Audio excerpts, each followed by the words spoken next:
the images of two different perfect masters around his neck.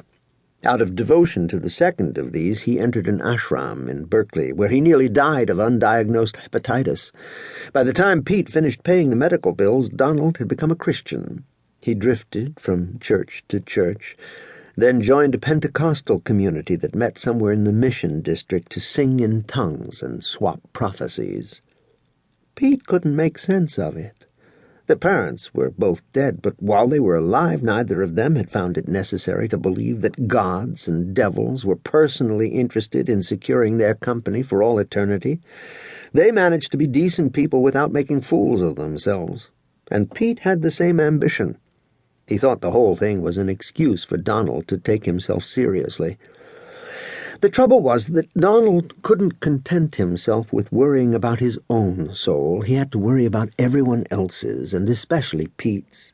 He handed down his judgments in ways he thought subtle, through significant silence, innuendo, looks of mild despair that said, "Brother, what have you come to?" What Pete had come to, as far as he could tell, was prosperity. That was the real issue between them. Pete prospered, and Donald did not prosper. At the age of 40, Pete took up skydiving. He made his first jump with two friends who'd started only a few months earlier and were already doing stunts.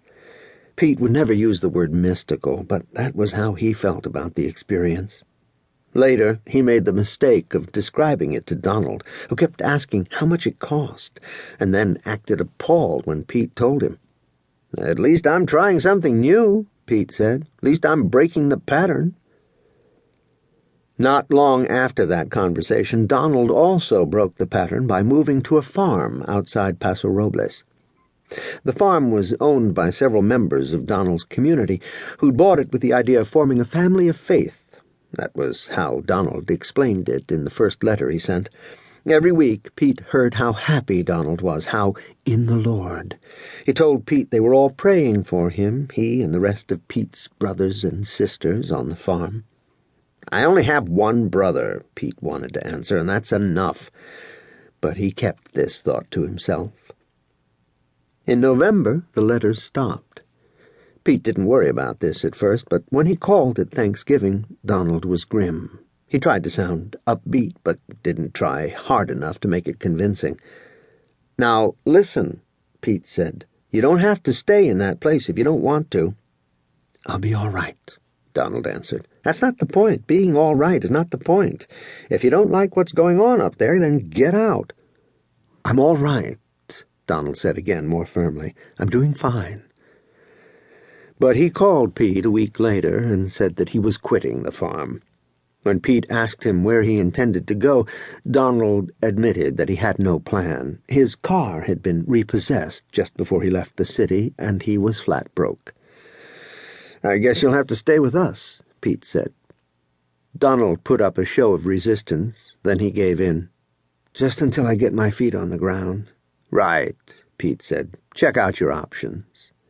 He told Donald he'd send him money for a bus ticket, but as they were about to hang up, Pete changed his mind. He knew that Donald would try hitchhiking to save the fare, and he didn't want him out on the road all alone where some creep could pick him up, where anything could happen. "Better yet," he said, "I'll come and get you." "You don't have to do that. I didn't expect you to do that," Donald said. "It's a pretty long drive. Just tell me how to get there." But Donald wouldn't give him directions. He said the farm was too depressing, that Pete wouldn't like it. Instead, he insisted on meeting him at a service station called Jonathan's Mechanical Emporium. "You must be kidding," Pete said. "It's close to the highway," Donald told him. "I didn't name it." "That's one for the collection," Pete said. The day before he left to bring Donald home, Pete received a letter from a man who described himself as head of household at the farm where Donald had been living. He told Pete that Donald had not quit the farm, but had been asked to leave. The letter was written on the back of a mimeographed survey form asking people to record their response to a ceremony of some kind. The last question read, "What did you feel during the liturgy? A. Being. B. Becoming.